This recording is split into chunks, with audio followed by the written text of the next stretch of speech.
Hey everyone, welcome to Flipping the Nerd, episode 17, where we talk about mostly gaming, but any other nonsense we can think of. I'm here, as always, with Eric. Eric, I don't care how you're doing, I just want to know what you're playing. I am playing a lot of Saints Row 4. Like that is all that I'm doing these days.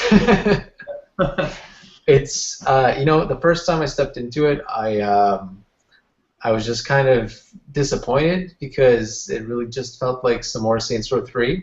And even though I hadn't played it in a while, I was expecting so much more. Right. And by the time I stopped playing it the first time, I hadn't gotten out of that yet.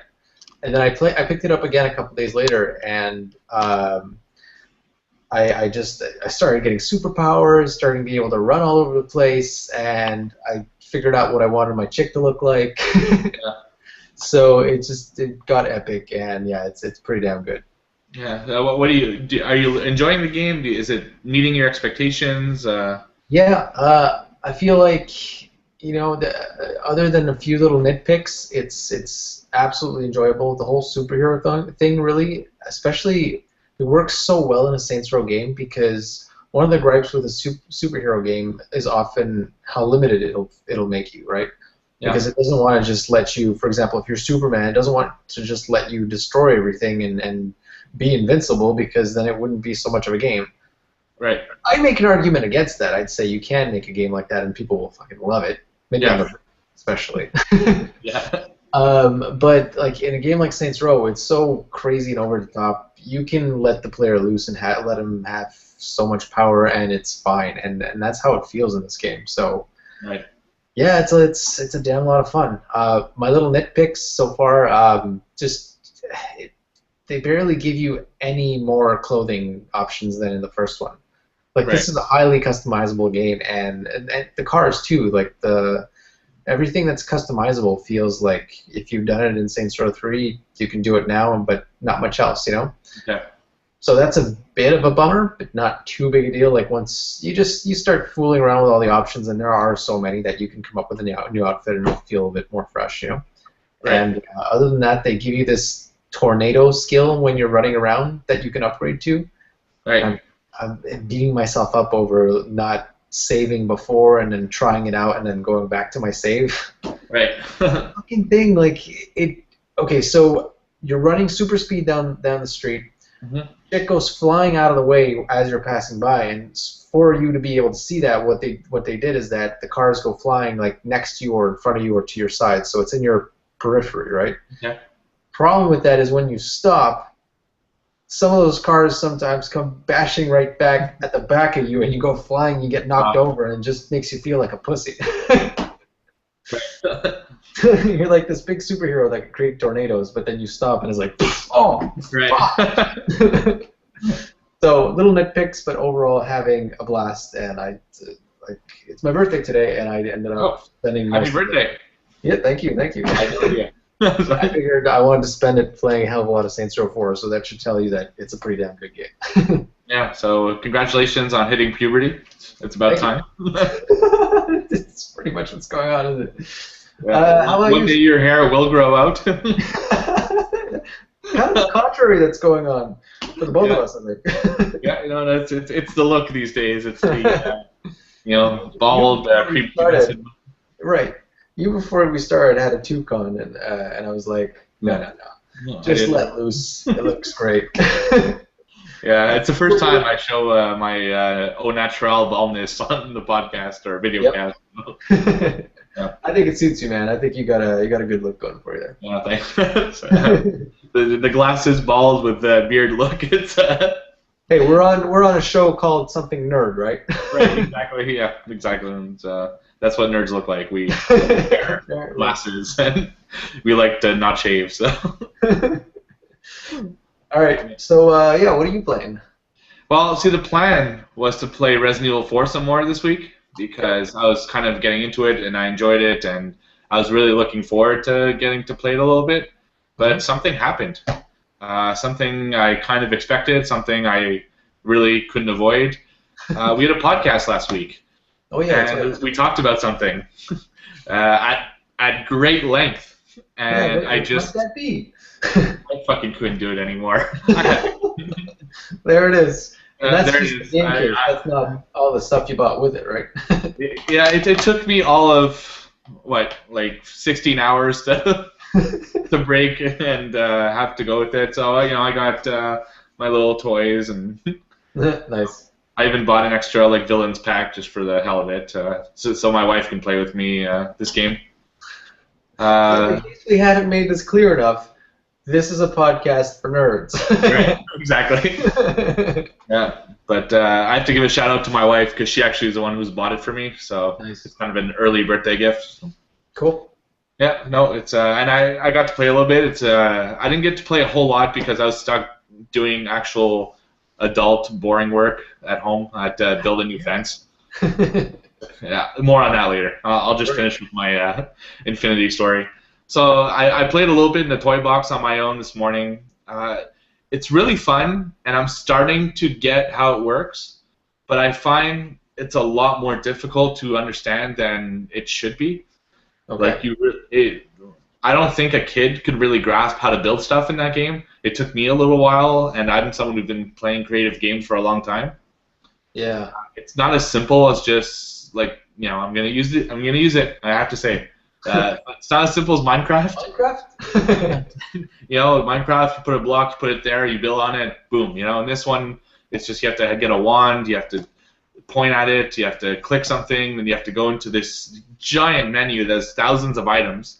The items are so small that you have no fucking idea what it is. So you have to actually take it out, look at it. Oh, that's not what I thought it would be. Take it back. It's just it's kind of a pain in the ass. It's not as simplified as I was hoping, but I'm starting to get used to it, and I'm starting to put some stuff into my world. So I'm looking forward to playing with it more. Well, with the way you just described that, you made me understand Minecraft so much more. I didn't get it that much, and that just made it click for me. It's that Minecraft really is like Lego. Like, it's so simple. You just plop stuff down and you build with it, which is a fundamentally fun thing to do. Exactly what it is. I get that. And I guess, so Little Big Planet is probably a little bit more along the lines of Disney Infinity, in the sense that it's a bit more complex, a bit more menu. You got to go dig for stuff. Right. Interesting. And I mean, Minecraft, you have to really build everything yourself. Yeah. Using blocks, whereas Disney Infinity, a lot of stuff is pre-built. It's just putting up walls and deciding, what color the floor is going to be, that kind of stuff. So. Is there like a landscaping tool at all, or? Yeah, there's a landscaping tool. You can put, pretty much any type of land. They have flat land, they have mountains. Okay. It's not like Project Spark where you have a flat land and you're like, oh, I want a mountain here. You don't just grow a mountain. It's actually predetermined little pieces that you have to put together. Oh, shit. Okay. And another thing that I don't know if we talked about last week, but there's over 1,000 items you can have. Yeah. But you only have like 100 and maybe 150 available to you at the start. Okay. And you have to actually play the game to find these little infinity icons that put you into like this kind of lottery where you can get new items. Right. Basically, it's a card of, I think it's 12 items or 16 items, and you can switch cards out, so new items will come up, and then when you like something on that card, you use an infinity token, and you hope it lands on it. So. Right. It's really a more complex system. You don't have everything available to you, so you have to actually play the game as well, which I kind of like. It gives me motivation to actually go and play the game. Yeah. To your point earlier about kids being it being too complicated for them, I get the feeling just like we understood how to use Legos as kids, and we learned, kids today are learning how to use iPads much more easily than we did. Because their brains are still kind of wiring themselves together. Probably they can figure it out, and they probably have a very different perspective on this. And I mean, that's been shown by kids saying how, or John was on last week saying how his who's he playing with, his nephew, I think, yeah. So I think they kind of have a different perspective on it than us, who have certain ideas of what works and what doesn't. Yeah, well, there's a lot of other things. Camera angles, depth. I put on like an Epcot ball, which is like Spaceship Earth, which is one of the other parks at Disney World. Their main feature is like this giant ball, and I put it down, and that was the first thing I put down in my world because the first thing I got on the lottery. Yeah. And I go to walk to see it, and it's like 20 feet in the air. I'm like, what the fuck? Why?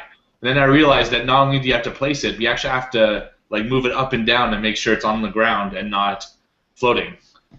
Right. Yeah, it seems a lot less intuitive than most creative games. Yeah, you really, and sometimes it's just a pain in the ass to fit two things together because you put it a little bit too much to the left, it's too, there's a gap. You put it too much to the right, it won't let you because there's an end there, and you have to keep playing with it, and it gets annoying quick, Yeah. Well, I guess this game was kind of, the whole point was to be centered on Disney and compete with Skylanders, so right. Kind of makes sense that this part is a little bit less fleshed out. It's a shame though. Yeah, but the actual game is actually pretty fun. Okay. Have you ever played any of the Tony Hawk games? Nope. Okay, well, it's kind of like that where you're a character or two. I was playing with my wife, so we were two characters, and there was a set of missions, like any RPG. People have little bubbles on their head. You go see them, and you just have to basically do tasks in a part of like that world. Like I was playing Monsters Inc. Or Monsters University. So you're outside. You have all the campuses. You have all the monsters walking around, and you have to do certain things. And then when you progress enough missions, you can go into a different part of that world. For example, in this one, it was a dorm, one of the dorms inside at night. So it's pretty cool. It's pretty fun. It's not really hard. I think it's geared more towards kids. Okay. I didn't really get to play the other ones yet. I still have Pirates and Incredibles to go through from the characters I have, but it's pretty fun, and it gives you motivation to look for those icons if you want to play the creative mode. So, cool. It's cool. All in all, I'm having fun with it. I'm looking forward to having actually more time with it. It's not blowing me away, but I feel that once I get used to the controls and used to the way the game plays, I'll probably like it a lot more. I look forward to your Tusk things you should know. yeah. There's going to be a lot. It's going to be a big one, this one. I figured. I figured this wouldn't be a quick one. Yeah, and I'm looking forward to more characters. There's a lot of characters that they show you that they're going to be available in the game. Okay. But they're not available yet, so it's like, it's like a preview of the ones that are going to come out. And you're just salivating for them to actually come. So speaking of Nintendo, because we ended up segueing to Miley Cyrus last week. Steve, you still there? So that's what I think about Disney Infinity. And I gave you my master plan. Welcome back. Fucking Google Plus. Google Plus. So we had a little technical difficulty, but we're back. Seriously, I'm done talking about Disney Infinity, though. I like the game, but I'll give you more information on a future podcast, and especially when I record my things to know about Disney Infinity. So, it's like Google Plus is awesome and it sucks all at once. Like, it's great that it's so easy for us to just have this conversation and just go straight to YouTube, but it keeps I don't even know what to say about it. But anyways, so I was just about to segue into another bit of news that's carrying over from last week, is that whole Miley Cyrus thing. So I finally watched it today. Oh, you haven't watched it yet? I hadn't watched it today. I like these things that I think are going to be great. I like to put them off till I'm in the right mood to watch them. It's just all over the place. I'm surprised you hadn't seen it yet. Yeah, well, I actively waited. I saved the video that I wanted to watch, and then I put it up today, and I was like, oh, this is going to be great. I know exactly what you're saying. And here's the reason why I knew it was. I thought it was going to be great is because everything I've seen Miley Cyrus do so far it's good. It's fun stuff. There was actually a remix of something in the USA, a party in the USA, whatever, with some Notorious B.I.G. Lyrics in the background and stuff. It was pretty cool.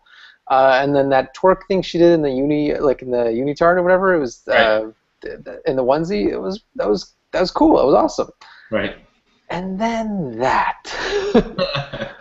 What the fuck was that? I mean, like John said, or maybe you said, I can't remember, but it's successful. It obtained what it wanted to attain. You know, everybody's talking about it, but yeah, I've never been so turned off. Yeah, well, like ever. Did I tell you what the result of all that was? What? There were more people talking about that than the Super Bowl at the Super Bowl last year. So she did it. Congratulations, Miley Cyrus.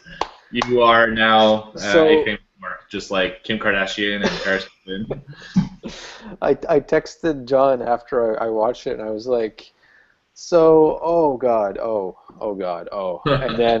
and I just wrote, I'm also now reenacting that scene from Family Guy when they go, who wants chowder? Right. Yeah. Yeah, it's pretty bad. But okay, moving on from that. Right. Wow. Miley Cyrus even got 2 mentions on our podcast. That's amazing. See what she did? She did good. Exactly. I'm telling you, everyone's talking about it. You know, news is slow when that's like in the news for like 2 weeks straight. You know. Yeah, either it's slow or just it goes to tell you what really captures our attention. Yeah, right. Exactly. Egypt's destroying their country. Syria is going to war. No, we're talking about Miley Cyrus twerking. That's just fucked up when you really think about it. Welcome to North America. Now I just feel bad. You should feel bad. Hey, fuck you. You should feel bad on your birthday. Subject. Let's talk about that broken fence of yours. Yeah. So, to make it a long story short, I lost my fence to a tornado. Which seems to be like storms are getting kind of crazy. I mean, I lost power at 6 a.m. today. Yeah. And got woken up by this freaking crazy thunderstorm, and just had another one now, which made us delay the podcast. For all I know, that's the reason why it froze earlier. Right. I don't think that's why it froze earlier. No. I think just Google Plus sucks. Yeah. But yeah, so you had a crazy storm that knocked your fence over. Yeah, a nice a tornado. Like what? A tornado, yeah. I live in Ottawa. I don't live in Alabama or any of the places that like usually get tornadoes. So just to make it clear, the actual funnel didn't touch down in my backyard and hit my fence. It was actually about 5 to 10 minutes away from my house. But the winds from that same storm is what blew over my fence. Now, granted, my fence wasn't the greatest condition to start with. In fact, my neighbor and I had already talked about changing the fence this year. So it kind of did half the work for you. Yeah, well, instead of me slowly putting it down, it crushed part of my backyard. So, that's going to happen. But and just also for the record, I just moved here, so it's not like I wasn't taking care of my fence before. Yeah, because I'm sure we would all judge you because of your shabby fence. Yeah, that's exactly. That's what I'd be known for. Is like, that guy probably doesn't take care of his house very well. So the fence has been gone a little while. In fact, when you came over, there was no fence at all. It was just that's right. Just me and my neighbor having a communal backyard.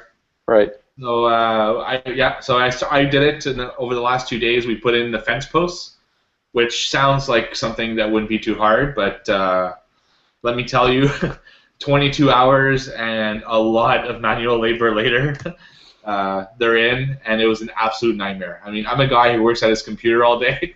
Yeah. I'm not the greatest shape in the world.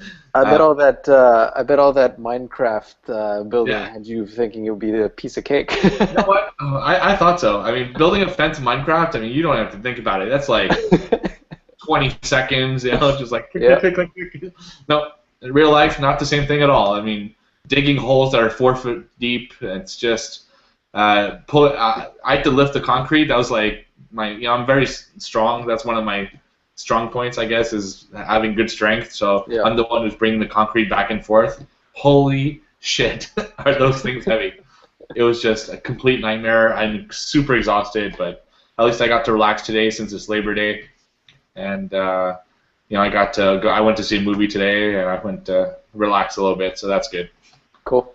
But the point of the story, pay someone to do your fence. Don't fucking Yeah, make money, then spend that money on making Exactly. That's the moral of the story. Don't do Yeah, and yeah, on my end, I did have a pretty relaxing day, although the start of it, not so much because, well, my hot water apparently doesn't work anymore. I don't know if a fuse popped or if the water tank isn't working or what. This is not my area of expertise. I don't know shit about this. So tomorrow I got to go figure this out and buy a fuse, replace it, whatever, see if that helps. But point is, I had no hot water for 2 days straight, and although yesterday I was quite content with staying in my stank for one day, it was fine. Right. I could skip one day of showering. Today was just another story. It was there was no way I was gonna skip another day. So I jumped in, and holy shit, was it cold, man!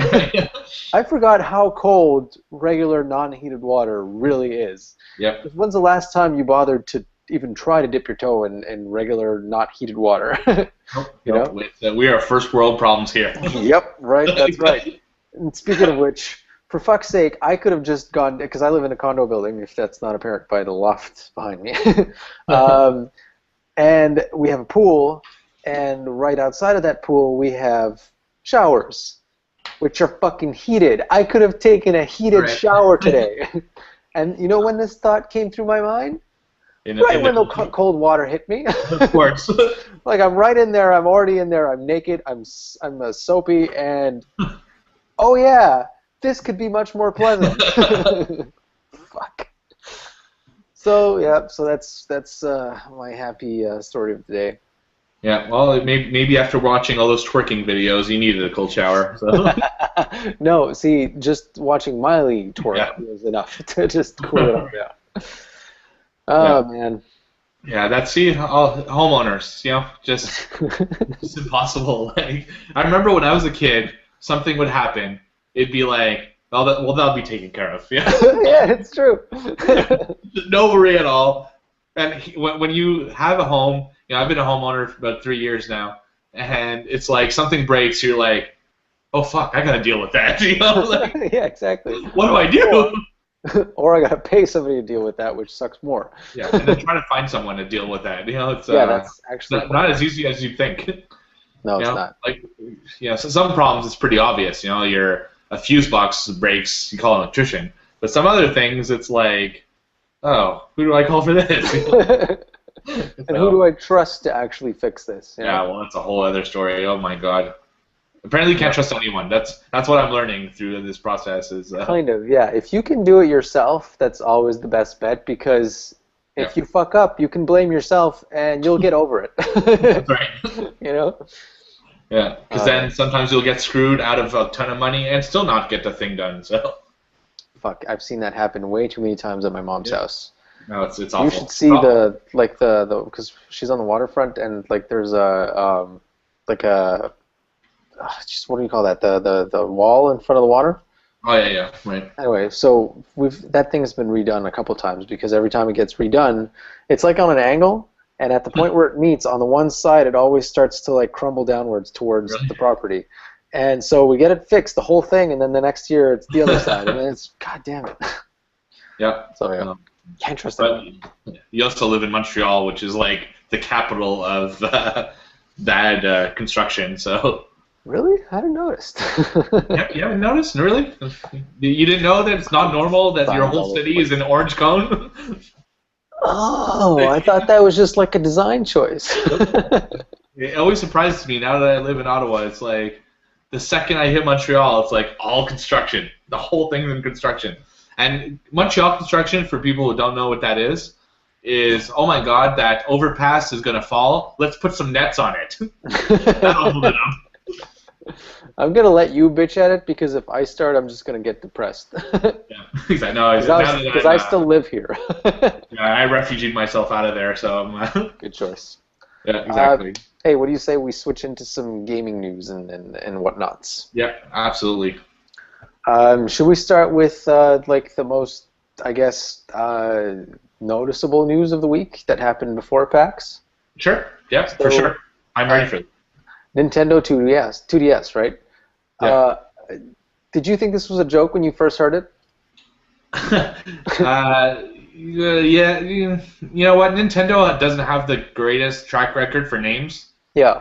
So I didn't think it was a joke, but I definitely had some reservations, and I had a completely different idea of what it would actually be. When I actually got to see it, I was like, oh. Okay, so before we get into what it is, like, what did you think when you saw Nintendo 2DS as a title? Like, what did you expect? I thought it would be the exact same thing as a 3DS, just without the 3D to make it cheaper. Okay. I thought it would look the same, maybe a little bit of improvements on it, screen size maybe a little bit different, just little things that were kind of buggy on the 3DS. Yeah. But I thought it would be pretty much the same machine without the 3D click on and off, Okay. And see, it's funny. Because we have very different opinions about this, and we haven't really talked about it, so that we can save it for this lovely podcast. So yeah, when I saw it initially, I thought, that's literally what went through my mind. Was like, I saw the title Nintendo 2DS. I'm like, what? And I got into it, and I started reading about it. And at first, very, very briefly, I was just incredulous at what the hell this thing was. And the more and more I read about it, the more I think, hey, this makes sense. So how about I let you go first and tell me, why you think this is terrible? Okay, number one, what made the 3DS so awesome and why I still sometimes play it? I could put it inside my pocket. Wait, do you own a 3DS? I do. Okay, I didn't even know that. Yeah, right. It's actually the only handheld I've ever owned since the Atari Lynx. So okay, to give you an idea. And what I like about it is I play it, I put it in my pocket, I pull it out at whatever Comic-Con or something because there's like games you can play with other people. And it's awesome, I like the way it is. It's 2 screens on separate. You fold it down. Love it. Now this stupid thing doesn't fold. It's one giant screen hit with a piece of plastic in the middle to make it look like 2 screens. It's way too big. It looks clunky. It doesn't look comfortable to hold. I don't know what the hell they're thinking with this. I think had they made what I described as the 3DS but without the 3D, it would have been a winner, but the design they have, I think, is absolutely ridiculous. All right, well, and, it's a fair point coming from your perspective, but here's why I think it's a brilliant move, because it's not aimed at you, and it's not aimed at like, that particular kind of gamer that wants to put it in his pocket and just kind of carry it around with him. It's aimed generally at kids, right? One of their big problems with 3DS is that 3D was bad for kids under a certain age, and even then, if you're a parent, you're going to wait a couple years past that minimum age before you let your kids start fooling around with 3D, right? Right. So, especially, and the timing of it, God, that's smart. I mean, it's coming out with Pokemon, and a game I could not care less about. The only reason I like Pokemon is because I love seeing hilarious, parodies with Pikachu doing stupid things and being fat and whatnot. But no, I think it's brilliant. I think. Okay, here, let me read a little bit what I wrote here so that I get the whole thing. So I think it's a brilliant move. So their handheld market, first of all, is where their customers are still following them, right? Nintendo Wii U, weird thing. A lot of people still don't get it. They're not getting a lot of headway. Price cut is going to do a big difference. A lot of games are coming out. That's great, but that's not where their strength is right now. The 3DS and the DS line is where their strength is. So coming up with a different model, something that appeals to a different user base, which is why a lot of people that are looking at this right now are saying, what the hell is this? Because these are not the people that they were targeting before.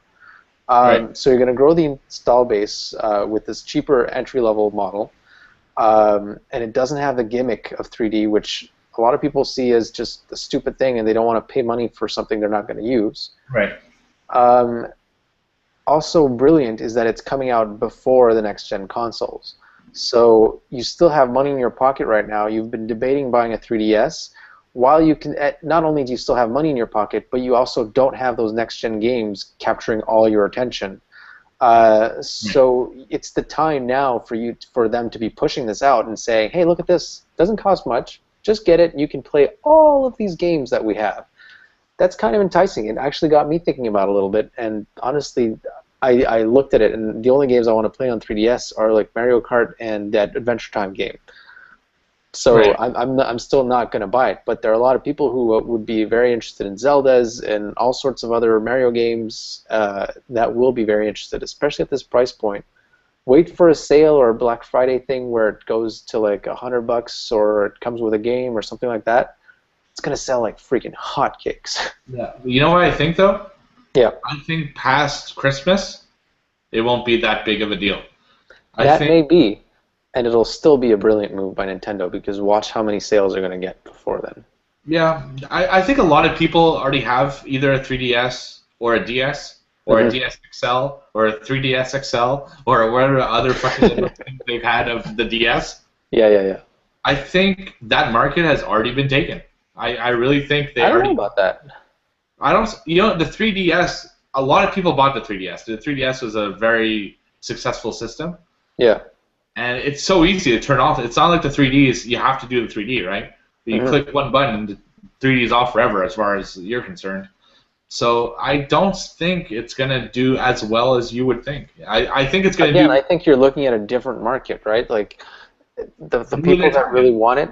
And here's the other thing too, for the market that you're talking about, some people might still be holding out because they want a cheaper price point. But then think about the way that we shop sometimes. We go to the store, for example, the monitor I'm talking to you from is an iMac, okay? Right.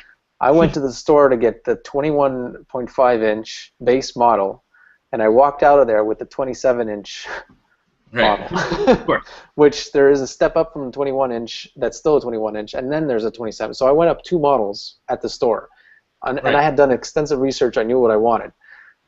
So I think that this 2DS is actually going to get some of us into the store thinking, hey, fuck it, I don't want to pay more, but I do want to play these games. And then they're going to look at it, and they're really going to think about it, and they're going to think, oh, well, the 3DS I can put in my pocket, I can actually turn on the 3D for a few games, it's $40 more, fuck it, I'll just buy that.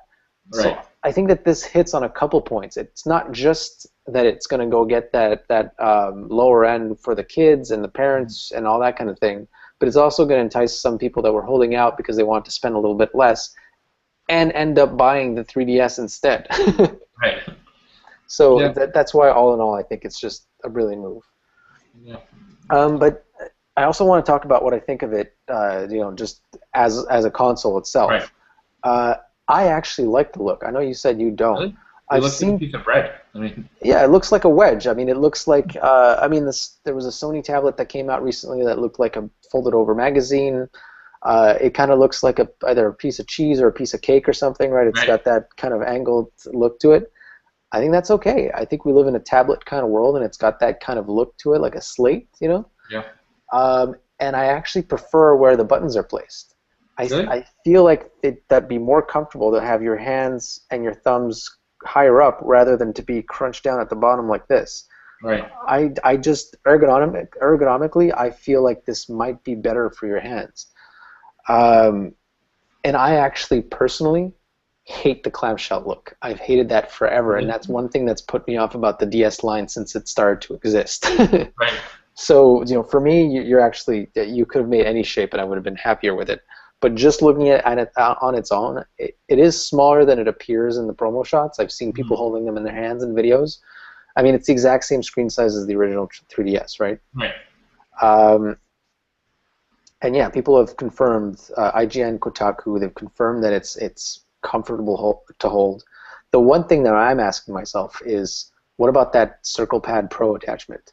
Right. What are they going to do with that? Are they going to add one? And if so, how stupid is that going to look? Right. I don't get And it. now it's going to be a square with a protrusion on the side. It's going to look Right. like it's got cancer coming out on the side of it. Nintendo loves to add shit to their stuff, you know? They do, it's true, yeah, the freaking Wiimote and all that Oh kind my of stuff. god, the Wiimote, with the Wii Plus extension and the nunchuck, and holy shit, like, it's just ridiculous. Yeah. So, anyways, looks-wise, I think it's good. It's got some quirks, but it's sure it looks like a wedge. But I don't see that as being a bad thing. That's just the look. That's just the shape it has. Like I said, I think it'll do well up until Christmas, Mhm. and then just die off like Nintendo seems to be doing, with that whole company is having a lot I of hadn't- trouble. So. Yeah, I hadn't thought about that really in terms of like when the sales are going to be. I think you might have a point, but I think they are going to sell relatively well enough to essentially make it be a good thing for them. Yeah. Sales next year. It's gonna be more sales. We'll see. Yeah, so we'll see. It'll be interesting to follow for sure. And so other than that, I think way back. Just one quick question, so we can finish the subject. Yeah. Do you think a Wii U price drop is really going to work that well?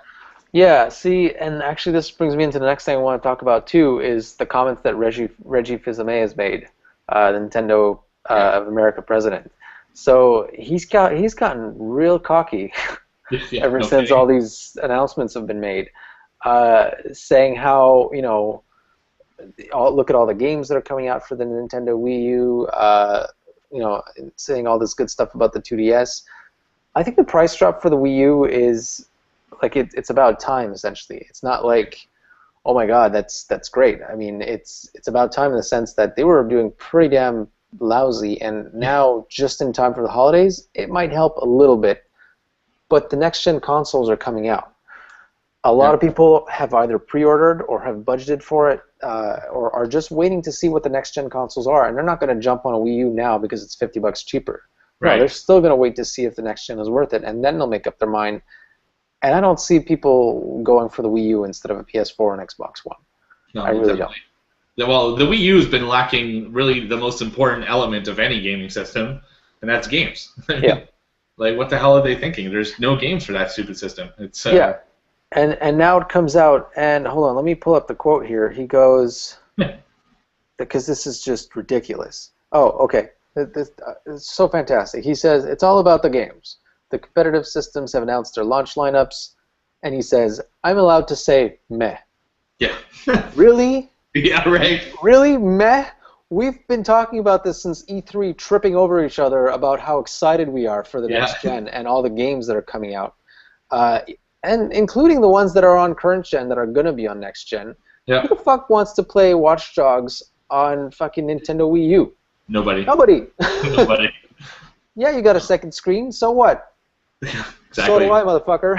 It's right here. And so do I, so... Exactly. Hell, I can have 3 screens if I want. Yeah. Nobody wants to play those games on the Wii U. Some people want to play them on the PS3 or the Xbox 360 because they don't want to upgrade yet, and that's great. That makes sense. Yeah. Neither of those customers own a Wii U, or very few of them do. And even if they do, they're not going to play it on that system. Nope. And so he goes on to say, I look at our lineup of titles, and I feel good about our lineup. We've got Zelda, we've got Mario, we've got Donkey Kong. Yeah. Meh? How about that applies to what the fuck you just said? Yeah. Mario, Zelda, freaking Donkey Kong? Get the fuck out of here. All those games, like I've seen what they're coming out with. The Mario game with the cat suits, it's cute, that's adorable, that's awesome, but it's not a big deal. It's the same fucking franchise you've had since you started. Yeah. So no, I'm not impressed, and I'm on my ass about the stupid things that he said, the cockiness. Like, no, just no. Yeah, I feel like it's like there's 2 big boys at a party, and this fucking little kid comes in, it's like giving him all of this fucking attitude, and the 2 guys are like, really? Yeah, really? Not even paying attention to him. No, but like their system, the only thing they have is those exclusives. Because there's no other games I would ever buy on a Nintendo other than the things that are exclusive to Nintendo. And it's been the same exclusives since I've been a kid, for fuck's sake. Chances, I mean, how many people own exclusively... Okay, I don't even have to ask the question. Nobody owns exclusively a Wii U, right? I mean, if you have a Wii U, considering the sales out there, chances are you probably already have a PS3 or an Xbox 360. The kind of customer that owns a Wii U right now is generally somebody who has this as a second console. Yeah. So what games get played on a second console? Not the third parties that have games coming out on a better system, right? So no, God, man, I can't wrap my head around how stupid that was. Like, it's still just nagging at me. You know, the biggest testament to what the Wii U's legacy to me is when I went. I always shop my Christmas really, really late. Yeah. It was December 23rd, and I went to like for you, it's like a drugstore essentially, and there's like 4 of them on the counter. Like December 23rd, there's 4 fucking Wii U's on the counter. Yeah, yeah. How impossible it's going to be to get either an Xbox One or a PS4 at Christmas, like 2 days before Christmas. I'm actually really curious to see how badly the stock's going to run out. I know it's going to run out at some point, but are they going to be able to restock for like Christmas and stuff? But you're right, yeah. Like the day before, it's just not going to be there anymore. And like I think it's not going to be as bad as the Wii was. I don't think it'll be like impossible to get for the next 5 months. Yeah. But I think Christmas. I don't think you'll be able to get them unless you like lucky or. Yeah, you're absolutely right. Like the days before Christmas, if you haven't bought your console yet, it's probably not going to be there. Exactly. So after Christmas, they'll start to stock up again, I'm sure. But yeah, it's Wii U. It's too little, too late. Yeah. Honestly, if Nintendo is any smart, fucking announce a new console at E3. Yeah, seriously. One that can compete with next-gen graphics and next-gen functionality, and because they are way too late to the party. Yeah, but they're not gonna. I mean, they were so late with the Wii U. They're just not gonna jump in. They're gonna put everything they can on making some good games, and they will get some sales, but it's just not coming back. That's why I was saying like. Yeah, go ahead. The Wii U is essentially their answer to 360 and a PS3. Yeah, pretty much. Yeah. So. Yeah. So good luck. It's like a current gen, next gen. Yeah, That's the way I could describe it. Yeah. Jeez. I think Nintendo's in trouble. I really. Well, I'm not sure how much in trouble they are, but I mean, their Wii U is in trouble, yes. And that's why I was saying how I think the 2DS is such a smart move, because it's concentrating on their strong suit right now, which is the handheld market. So who knows what's going to happen? I see them falling the weight of Sega at some point, but yeah, I think it's going to take longer for them to fall. But who knows? You can see the signs are there. They might have one more chance. Yeah, no, they're definitely a bigger company. But. Yeah. And they have enough cash reserves, so and with all their their franchises that people still love for some reason, they have something to write on for a little while. But if their next launch is not something huge and actually good, then they'll be dead, because nobody will buy it at that point. No, exactly. So. Yeah. All right, let's get on to some better. Better pastures. Let's talk about 2 systems that actually matter. Yeah, exactly. And some really cool things coming to these systems, I think. Yeah. Oh my God, I can't wait anymore. We're getting to the point where we're just becoming anxious about it. Well, it's 2 months, right? Is it just 2 months? Yeah, September. So 2 months and then whatever it takes. 2 months and a half for Sony and maximum 3 months to Xbox. Wait, November 15th. Yeah, 2.5. So we're September 3rd today. Jeez, you're right. Yeah. I haven't even thought about it. Oh, now I'm just going to be even more anxious about it. But you know what's good? Yeah. We're gonna have a little bit of a boost in mid-September that's gonna help us with the wait. So that's exactly what I was thinking. It's like, you know what? We're good. We just have 2 more weeks of anxiousness, and then we're fine. Yeah, even better for me, because I get to play it a little bit. Then I'm leaving for 2.5 weeks to Paradise, and then I can play it even more. So by the time I'm done with that, I only have a couple weeks left to wait. So yeah, I'm excited. Oh man, I'm excited. Yeah. All right. So let's talk some news that came out this week. I guess I want to just talk about quickly the indie kind of stuff I saw that really actually kind of got me really excited. A lot of this stuff is PS4 exclusive, which for indies just means timed exclusive, but that's cool still. Oh, for sure. So what's the first? Okay, and all these games are not only cool-looking indie games, they actually look really polished. This is not. I don't know. I can't think of an indie game right now that's not polished, but we can all imagine them, right? There's tons of them out there that are just for sure. There's a ton. They're cool, but they look kind of they look like an indie game, right? Mount Your Friends. Yeah, Mount Your Friends. Mount Your Friends is actually surprisingly, it's fine. You can tell it's an indie game, Yeah, you're right. Yeah.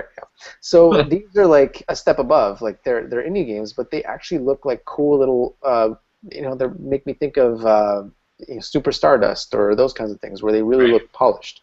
Actually, speaking of Super Stardust, one of them that I got really, really excited about reminds me of that game a lot. So we're getting Resogun from Sony, which is this spiritual successor, but we're actually getting this indie game called galak-z.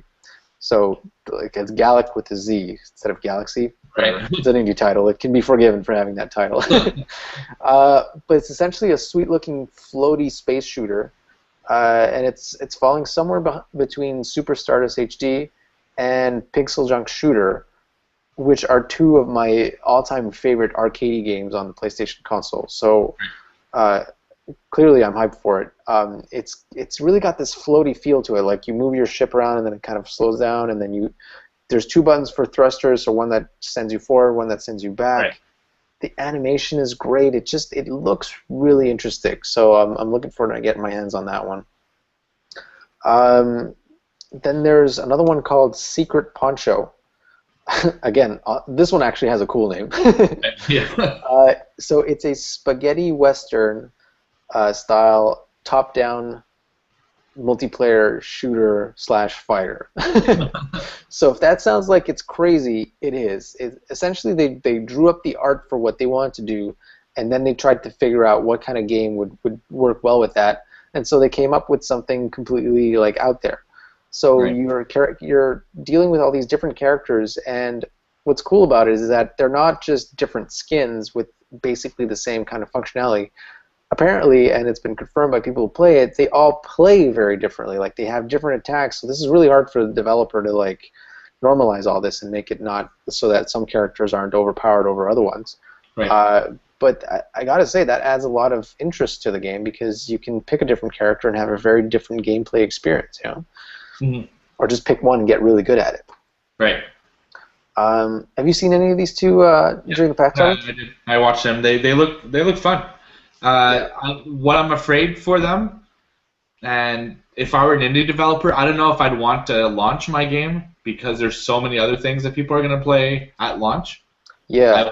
I would maybe wait a bit for that kind of launch, jitters to be gone and then release games like that. I don't think any of these are launch titles.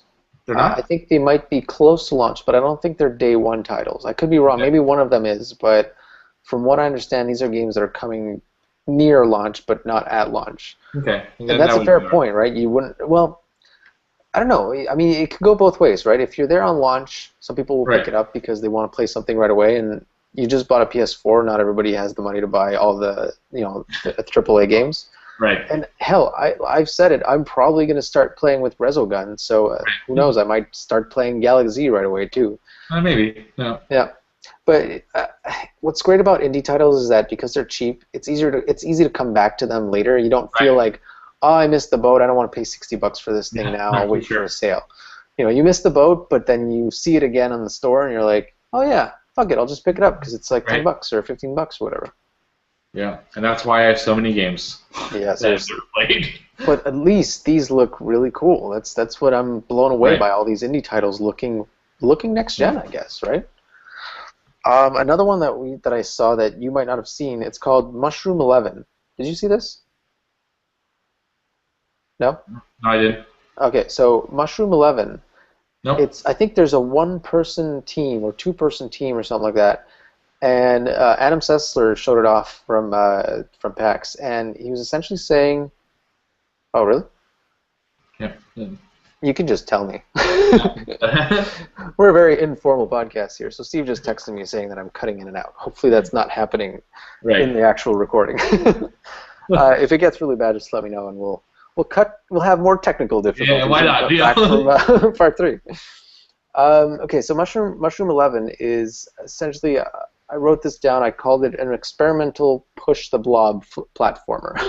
Right. So you're like this fungus thing, or there is this fungus thing in the world, and you're kind of like a cursor that needs to push it around the world. So you need to push it onto a windmill so it goes above something else. It just looks kind of really different, looks kind of experimental, and just kind of interesting again. Another one of those great indie games coming out to the next gen that there's really an indie push, but like a good indie push, right? Yeah. And the last one I want to talk about is Aztez. This is a side-scrolling slasher that has a kind of a God of War vibe to it. Okay. It's black and white. and there's a lot of red, clearly coming from a lot of blood, right? Right. And it just looks kind of neat. So it's side-scrolling. You've got fighting that feels very God of War-ish. The black and white kind of makes it look very. It pops a lot. Okay. And apparently it even runs on the Oculus Rift, which is Really? yeah. That's awesome. That's kind of just cool, you know. Like, what are you exactly going to be able to do in the Rift? I guess look left and right to see where the enemies are and stuff. You'll probably be more immersed too, because you'll be in this white world with that black bar in front of you with all this action happening. But I don't know. Anything that's on the Rift just gets me excited. We can't talk about it again. Yeah, seriously. Yeah.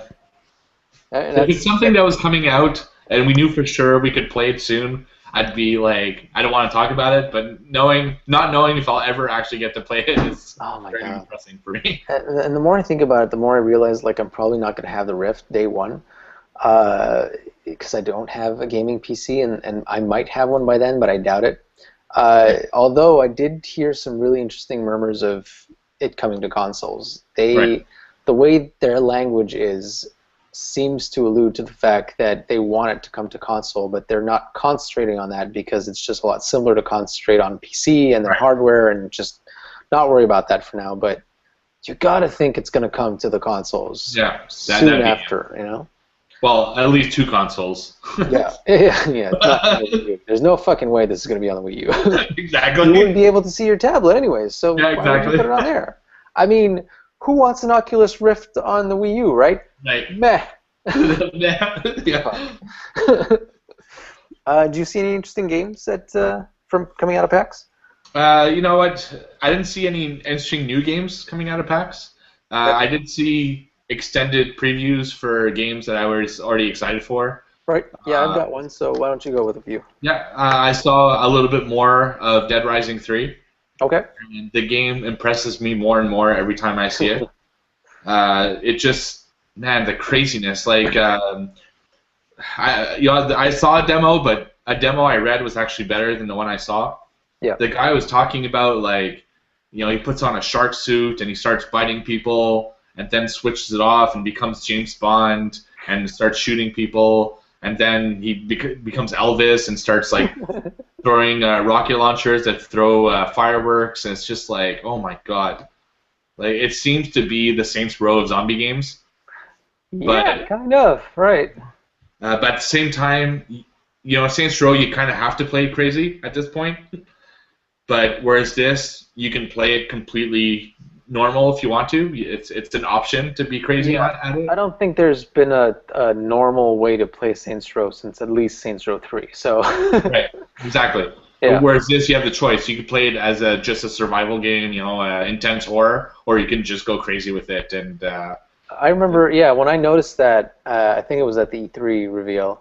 I thought that was really cool when they said that you can essentially play it crazy or you can play it really austere. You get to pick how this game plays out. That's pretty awesome. No, exactly. And just having that amount of zombies and all, apparently the type of customization is crazy. Yeah. Costumes, weapons, vehicles that they announced recently. It's going to be an insane game, and I cannot wait for it. Yeah, I've seen these vehicle customization things. Good God, man. Yeah, exactly. It's and that's probably the game I'm going to pop in first in my Xbox One.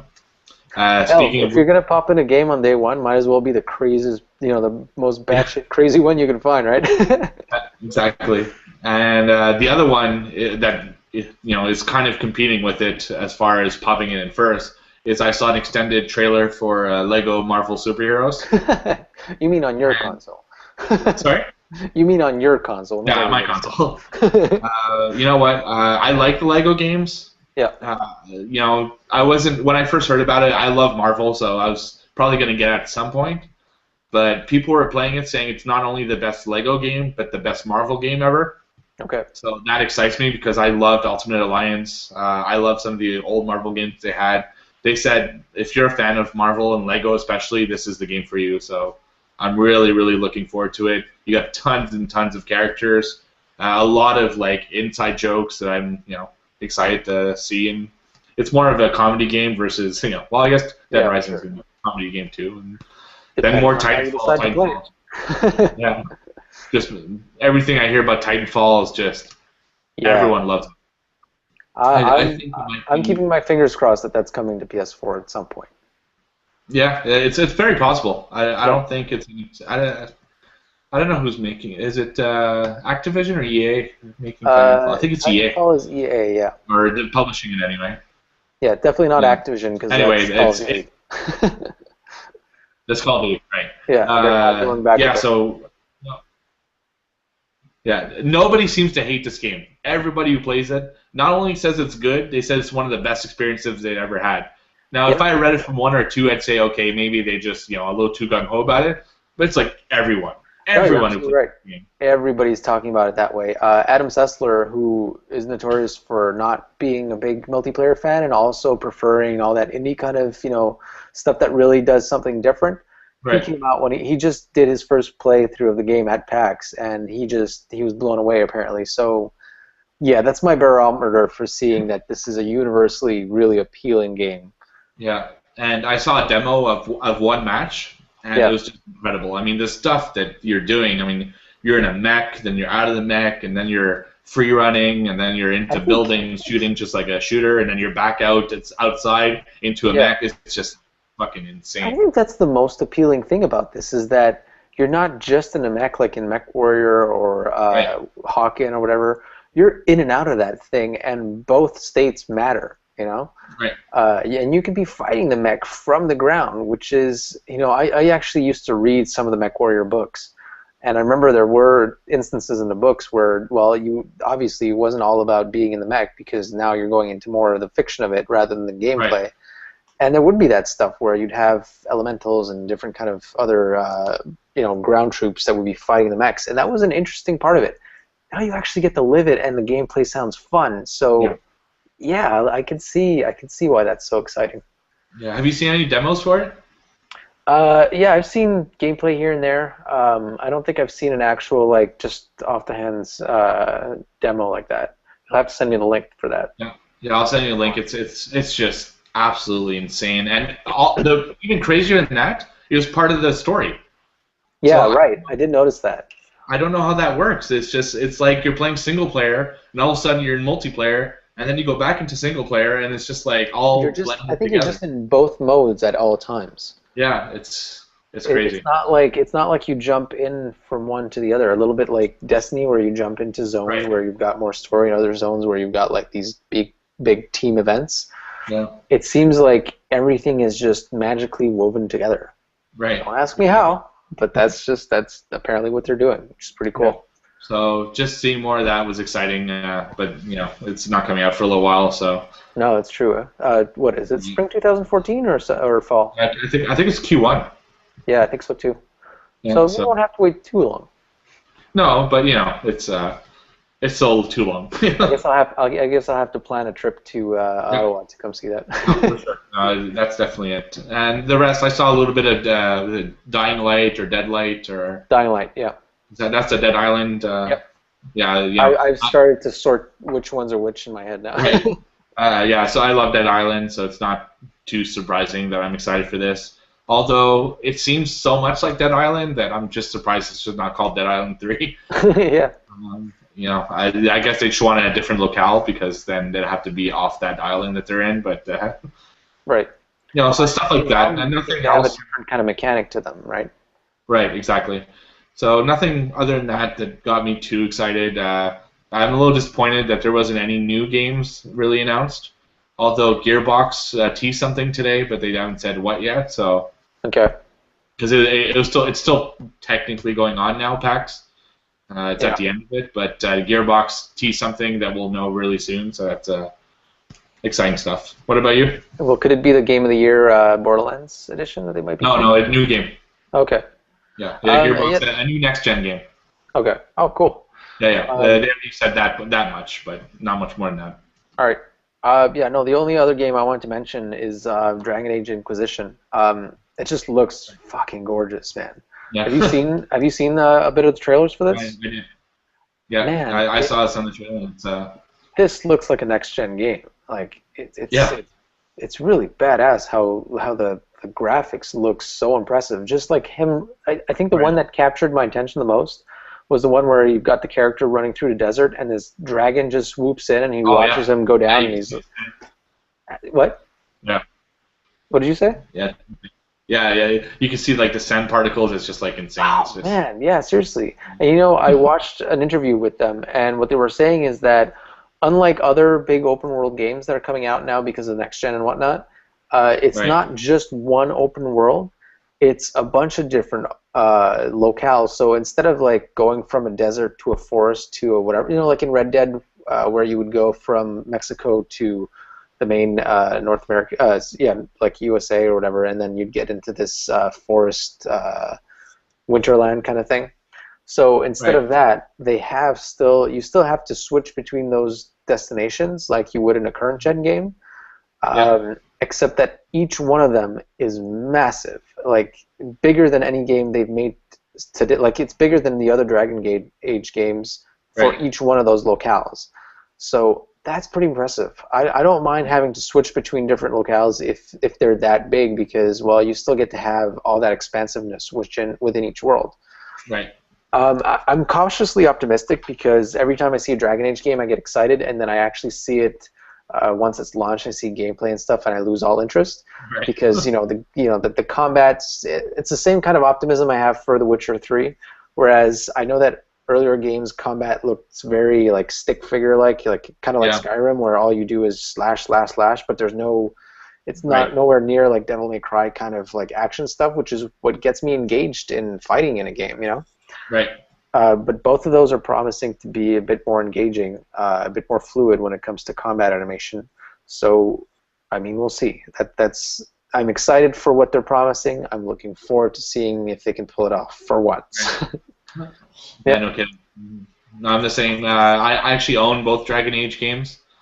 They're both... No, you know what? I think I unplastered... I took off the plastic off the first one because it had a code for Mass Effect inside it. Yeah, right. I remember that. So yeah, but I haven't played them. I saw one of my friends play them.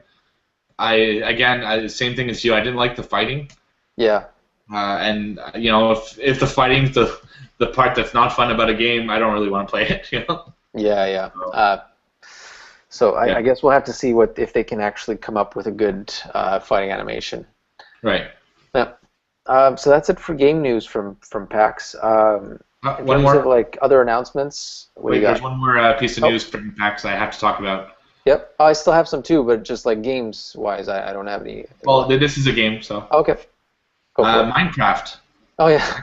Actually has an update. Okay. Now they update their game pretty regularly for regular Minecraft stuff. Really? I didn't know that. Yeah, all the time. But this one is an actual piece of DLC that I did not see coming at all. Like, never did I ever think something like this would happen. They basically put in Mass Effect into the game. We're talking skins, levels for Mass Effect put into the Minecraft world, a ton of new textures and items that you can build your Minecraft world with that come from Mass Effect, and only for $5. So they're actually charging for it this time. Yeah, no, this is not a regular update. This is actually DLC. Yeah. So that's awesome. I mean, for me, just the textures alone is worth it, just to have all that more stuff. I'm gonna wait till I get my Xbox One version though, because you know. Right. Yeah. At this point. But I think that's awesome. And if they start doing that, man, I already thought the possibilities were endless the way it was. They start building games within games for textures and stuff. Forget it. It's over. Like, I don't need to have any other games. You know? Oh God. So anyway, I'm just teasing. I'm actually curious to see if we'll ever be able to make it through an entire podcast without talking about Minecraft once. See, it's not my fault. They keep releasing news and stuff. Smart people, these Minecraft folks. Yeah. It was Notch at Mojang is very good at the marketing. Yes, he is. Yeah, and just when you thought it'd be over, they pull in the PS4 and the PS3 and the Vita. So it's true. I keep forgetting that. Yeah. It's gonna be this game is a monster that just won't be tamed. Okay, moving on.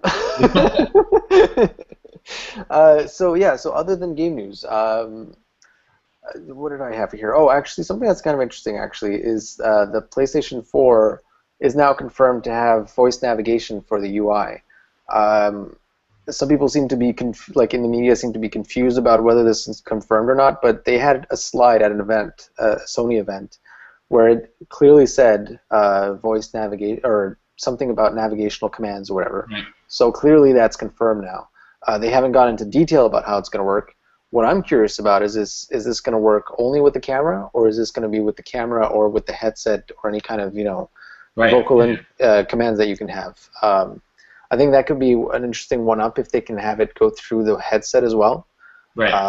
Especially considering that they won't have the camera, but at the same time, I'm thinking it will be just with the camera. There'll be an added incentive to go out and buy it, right? Yeah. If they're going to take all the functionality out of the camera, what's the point? Yeah. Yeah, you're right. Just like, fuck it, you can do everything without the camera. Yeah. Don't buy it. It's fine. But $60, you can have this beautiful. Yeah, fine. I'm really curious to see if they'll actually come out with that bundle that we heard about, the Killzone camera. Actually, yeah, it was on an Amazon site in Europe. I'm hoping it comes here. And I would. Yet? Huh? Wasn't confirmed yet by anyone, but. It's pretty much like we know it's coming, right? Well, they've done shit like this before that hasn't been. Yeah, you're right. So who knows? But I mean, I would totally switch my pre-order for that if it was. Oh, yeah. I mean, you get Killzone, you get an extra DualShock, you get the camera, all for I think it was $500. Yeah. So that's $100 in there. You've got a $60 game, you've got a $60 camera, and you've got a $60 peripheral. Even considering the fact that I got that game pre-ordered for $40, I'm still saving I think another another 60. Yeah. Right. So most people would be saving 80. I'd be saving 60. I would definitely switch for that pre-order. No. Because I want to get it eventually. The only thing I'm going to wait for is a sale. So if I can get it right off the bat for cheaper. Exactly. Yeah. Yeah. Yeah, I've got a couple other things. Did you hear anything interesting? No, okay, not so really, I guess I'll. I might have stuff next week because I have podcasts. I downloaded Major Nelson's podcast where he's supposed to talk about some stuff, but I didn't have time to listen to it today. So. All right. I think he did mention some stuff. I think I didn't even mention it. I didn't even write it down because I figured you would. But yeah, anyways, we'll bring it up next week if so.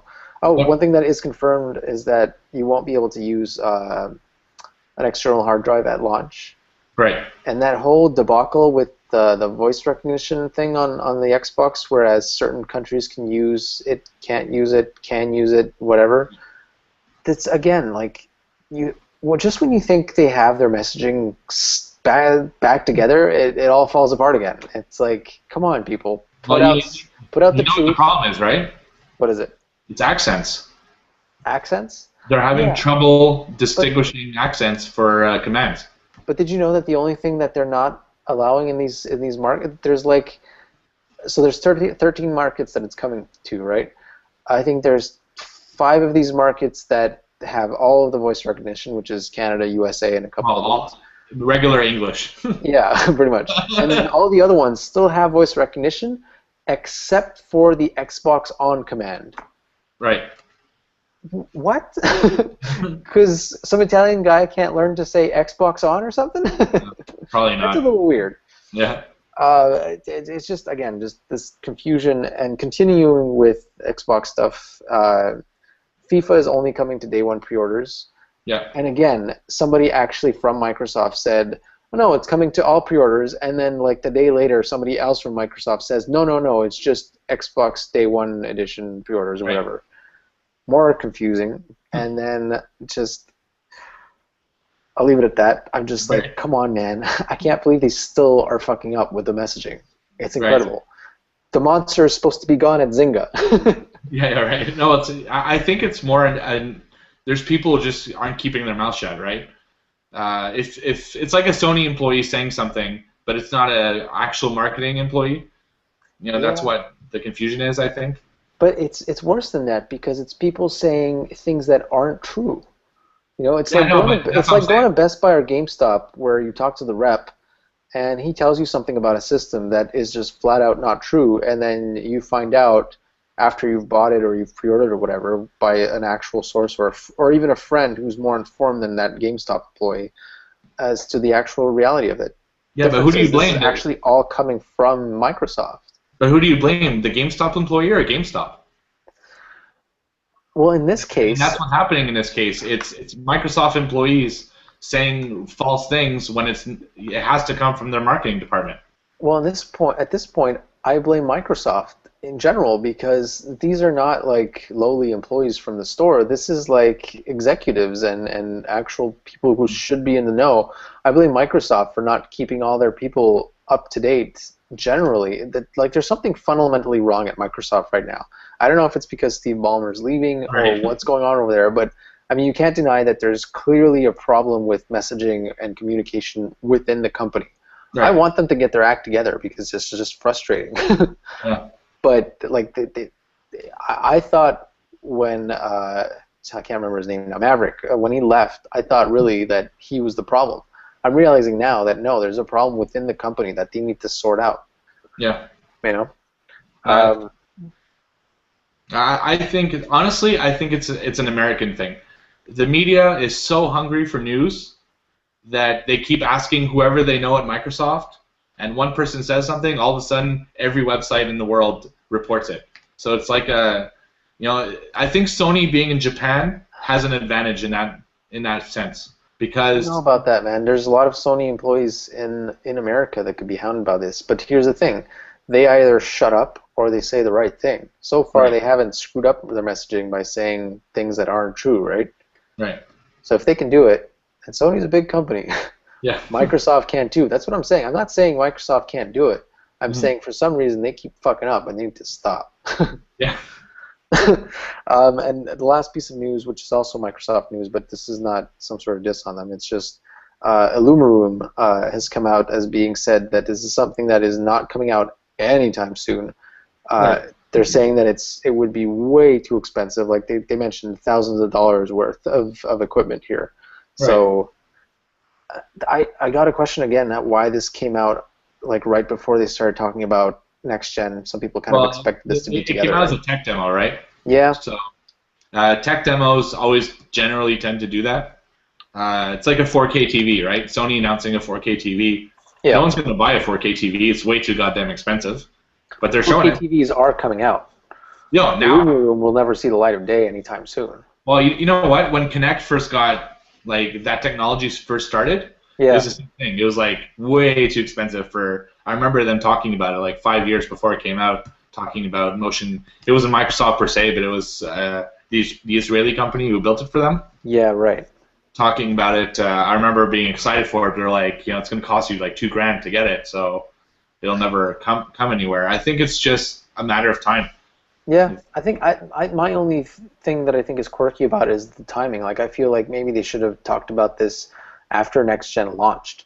The fact that they mentioned it before implied for a lot of people that this was coming with it. I don't think a lot of people are disappointed. It's not like everybody was going to be climbing the shelves to go get the last Lumi room, you know? Right, yeah. Just a little weird. A shame, too, because that did look pretty cool. Yeah, I think it'll come out around the same time that Kinect did for the 360. 4 or 5 years into the system. I don't know. I honestly, I don't even see this coming out with the next gen. I see this coming out with the following one, if even. I'm not sure. But we'll see. That's another complaint. Yeah, that's another complaint that tech blogs have had about Microsoft is that they show off all this cool tech stuff, all this research and development stuff, and then it never makes it to product.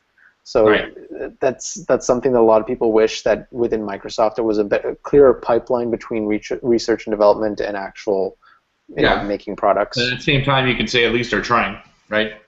Absolutely, yeah. They're trying to push the limits, whereas other companies are just happy with the same games for the last fucking 30 years. yeah. If you want to compare it to them, no argument for me there. Right. But we can, of course, all hope that they can learn to take something that they're creating and actually make it into something. Because it's not just a question of trying and making cool things.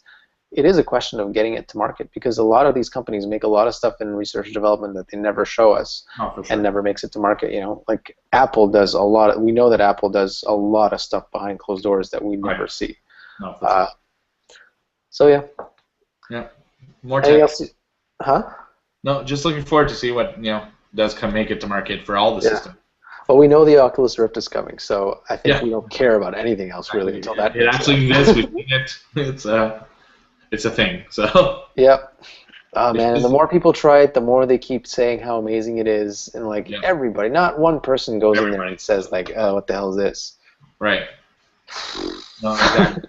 Yeah, I'm just hoping that you can play it because I know you have motion sickness, and I'm assuming. Yeah, that's a big worry for me too. Like that, at the very least, hopefully I'll be able to play it for long stretches of time. But at the very least, I hope I can play it for small parts. Like if I can't play it for long enough to really enjoy it, at least I'll be able to put it on my face at a friend's house, and get to at least experience it. But I really hope that they get it down. I figure like that's one of the reasons why I'm not going to be jumping on it right away, because I figure the first version of it is going to have the most kind of motion-inducing sickness. Right. Oh, for sure. But I get the feeling this is something they're really going to want to work on, and I don't see it as being impossible. I think that you've seen what developers are saying already that have tried the 720p version and have tried the 1080p version. They already get a lot less sick from the 1080p, if even sick at all. Right. So they're going in the right direction, and they'll figure it out. Yeah, well, I'm hoping to figure out quicker because I want to play it. Yeah, we want to play that now. Jesus. Yeah. Well, I want at least a fucking convention here in somewhere in Canada to have it so we can play it. I mean, seriously, I can't wait to strap. Like if a convention nearby says that they're gonna have a Rift, I'm fucking there. Well, if you're still coming, we're gonna see the PS4 in 2 weeks. So. Yep. For the first time, so there are some conventions coming, but. Not the Rift yet, so, which I don't get. We're especially like Montreal is such a big gaming city. It is. It's true. Yeah, we have. I'm sure there's Rifts in all those buildings. I'm sure Ubisoft has a Rift, EA has a Rift, Eidos has a Rift. Maybe we should get in touch with some of them, see if they would let us try it. Yeah, exactly. Excuse me. Can we try your Rift? Excuse me. Exactly.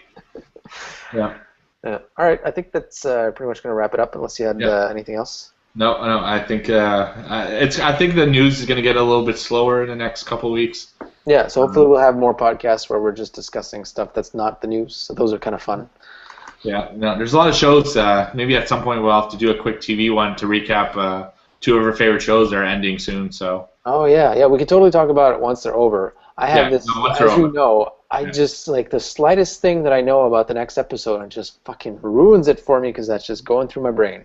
Yeah. This fucking thing in here, it needs a little, unfortunately you can't go and, like, patch the brain because I would love to patch the shit out of this one.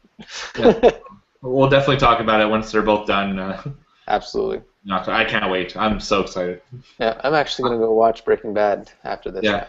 I was so excited last night to watch Dexter, and it fucking didn't play. I was so bummed out. I know. Yeah, and it was Burn Notice, too, that skipped this week. There's always these weeks here and there because of Labor Day and all that kind of stuff. Yeah. You always skip a week, and it's so hard. When you don't know that it's going to be skipped and you're waiting to see it, and then it's just not there. Ha! Yeah. All right, well, thanks all for joining us on the Flipping Nerd podcast. Episode 17, that's pretty cool. We're moving along with these. We're almost adults.